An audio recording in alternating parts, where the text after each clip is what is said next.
You know what the biggest problem of Micro Four Thirds is? Us.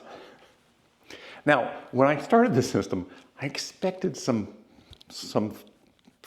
feedback. I got a little bit, but not nearly as much. This channel, the majority of people on this channel are fantastic and just really respectful and positive, and I love that. So that's a positive thing about this. I'm getting a lot less than I expected to get.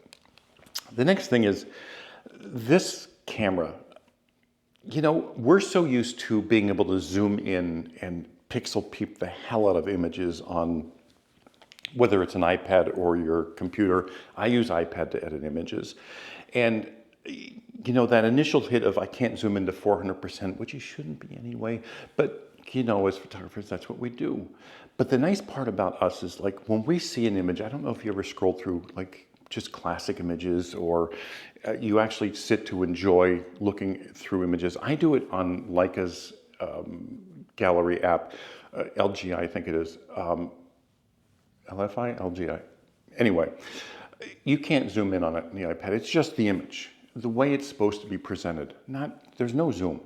You can't. It's just the image. And that's the way I look at images. And especially like when you get to a beautiful image, it's all you care about. You don't care about what camera it was taken with, what the megapixels were, what lens was used. You just look at the image and appreciate it. And that's what we have to get to, because this camera is spectacular. I'm not going to zoom into 400% and expect the same resolution as I'm getting with a 60 megapixel. And this is what you have to get out of your mind. And the other thing is, you know, I have no problem with the dynamic range on this. I have no problem with the bokeh. I'm using the 25 1.2, and I think the bokeh is beautiful on this. That's just my opinion. Like, if you want just completely blurred background, just blah, you know, get a backdrop with that and shoot it in that. Because if you can't see any of the environment or anything that's around them, like, I don't know.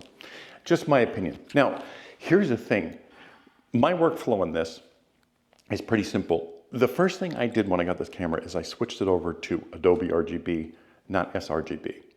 And it makes a difference. The transition in colors, the more colors that you have with the Adobe RGB versus the sRGB makes a difference. Now I'm using the iPad Pro, and I think it's a P3 color space. So it's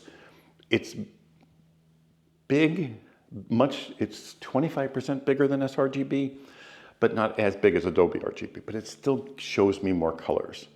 And if I'm, you know, starting out at sRGB, I'm losing all those colors, I'm losing that transition. And believe me, for me, it makes a difference. Now, I'm not putting this up for debate. I don't want, you know, you can have your own opinion, that's fine. But for me, visually, I can see a difference when I'm editing. And that's where our hiccup is with Micro Four Thirds. It's not the end product. Because if I throw a 16 by 20 from this and a 16 by 20 from a Leica or a 16 by 20 from a Sony, and you look at it at a normal viewing distance, you're going to have a hard time telling which one's which. You know, taking out the blurry background, I shot this at 0.95 and this looks like it's 2.8. Take that out of the equation, just the image quality itself. The other thing is, because 90% of our work is on social media and nowhere else, and it doesn't see the light of day other than social media, you'll never see the difference. I'm sorry. I know some of you are just fantastic and can, but I can't. And I've been doing this for 42 years. You know, the last time I was able to see a difference in an image was way back when the Canon 5D first came out and that 85 1.2, and I saw that lens versus another lens. But again, it wasn't image quality, it was the bokeh on that lens, and for that time.